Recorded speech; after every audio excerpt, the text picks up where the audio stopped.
निर्भीड निष्पक्ष वृत्तांकनाचा बुलंद आवाज राजसत्ता न्यूज.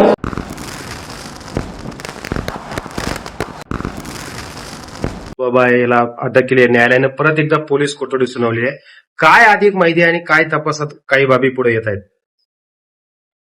यामध्ये वडगाव पाण्यातील जो नंदू बाबा आहे गडगे याच्या विरुद्ध संगमनेर तालुका पोलीस स्टेशनला फसवणूक अर्थात 420 जुना, त्याशिवाय महाराष्ट्र जादूटोणा विरोधी अधिनियमाखाली गुन्हा दाखल केलेला आहे. यामध्ये 2 आरोपी आता सध्या अटक आहे, राजेंद्र गडगे आणि मधुकर शिंदे. अन्य आरोपी जे आहेत 3, त्यापैकी सूरज शिंदे आणि डॉक्टर मोहन पुरी व अन्य 1 आरोपी असे अटक करणं बाकी आहे. त्यांचा शोध आपण घेत आहोत.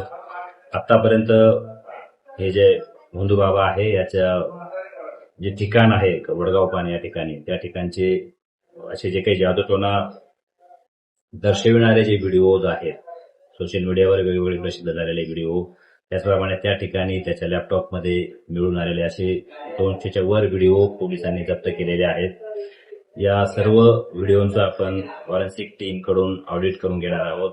फॉरेन्सिक लॅब कडून त्याचा अहवाल आपण मिळवणार आहोत. याशिवाय जे काही अन्य नागरिक असतील, पूर्ण राज्यातील असतील, बाहेरील असतील, यांची जर काही अशी त्या बाबाकडून फसवणूक झाली असेल तर त्यांना देखील आपल्या मार्फतीने आम्ही आवाहन करत आहोत की त्यांनी देखील पोलीस स्टेशनला यावं आणि पोलीस स्टेशन या ठिकाणी तक्रार नोंदवावी.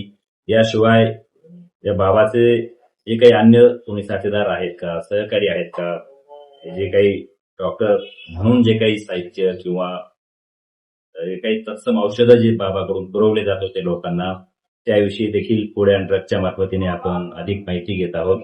ही खरोखर औषधी वस्तू आहेत का, याचा वापर काय आहे, त्याबाबतचे परवाने त्यांच्याकडे आहेत का, या सर्व बाबींचा तपास आपण करत आहोत.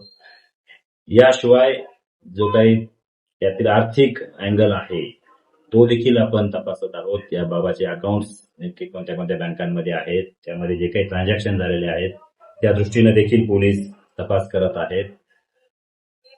त्याच्या ज्या मेडिकल्स म्हणून ज्या काही रूम तिथे वापरल्या जात होत्या त्या ठिकाणावरून वेगवेगळे 90च्या पुढे सॅम्पल्स आपण पंचनाम्याने ताब्यात घेतलेले आहेत. त्यातील काही सॅम्पल्स फूड अँड ड्रग्ज विभागाने त्यांच्या लॅबला परीक्षणासाठी पाठवलेले आहेत. त्याचाही अहवाल आपल्याला लवकरच मिळणार आहे. ओव्हरऑल या प्रकरणामध्ये संगमनेर पोलीस अतिशय गांभीर्याने तपास करत आहेत. नागरिकांना देखील आमचं आवाहन आहे की जर या बाबाकडून असे काही कोणी फसवले गेले असतील, आर्थिकदृष्ट्या फसवले गेले असतील किंवा कोणी महिला असतील त्यांची काही वेगवेगळ्या पद्धतीनं शोषण झालं असेल तर या सर्वांनी तालुका पोलीस स्टेशन, संगमनेर तालुका पोलीस स्टेशन या ठिकाणी यावं, जेणेकरून आणखी असे काही गैरप्रकार असतील तर ते उघडकीस येतील. सर, या संदर्भात बाबाच्या काही प्रॉपर्ट्या पुढे आल्या आहेत का, बँकांची किती खाती आहेत, याचा काही तपशील पोलीस कोठडीत मिळाला आहे का? आतापर्यंत जो काही बाबाची पोलीस कोठडी आपल्याला मिळालेली आहे, या आरोपीची पोलीस कोठडी मिळालेली आहे, त्यामध्ये जो तपास आपण केला त्यामध्ये एकंदरीत संगमनेर तालुका व परिसरातील 13 प्रॉपर्टीज त्यांनी खरेदी केल्याच्या दिसून आलेल्या आहेत गेल्या काही वर्षांमध्ये. त्या सुद्धा ज्यांच्याकडून खरेदी केल्या आहेत त्यांचे देखील आपण जबाब आपण नोंदवणार आहोत.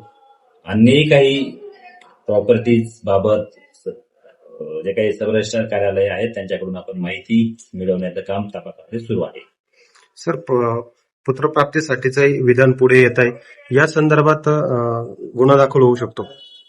त्याबाबत वैद्यकीय अधिकारी यांच्या मार्फतीने एक नोटीस यातील आरोपीला देण्यात आलेली आहे. त्यामध्ये त्यांना उत्तर देण्यासाठी 15 दिवसाचा कालावधी देण्यात आलेला आहे. त्यानंतर त्यांच्याकडील जो खुलासा आहे तो बघून वैद्यकीय अधिकाऱ्यांनी जर या ठिकाणी फिर्याद दिली तर तो देखील दाखल करणार आहे.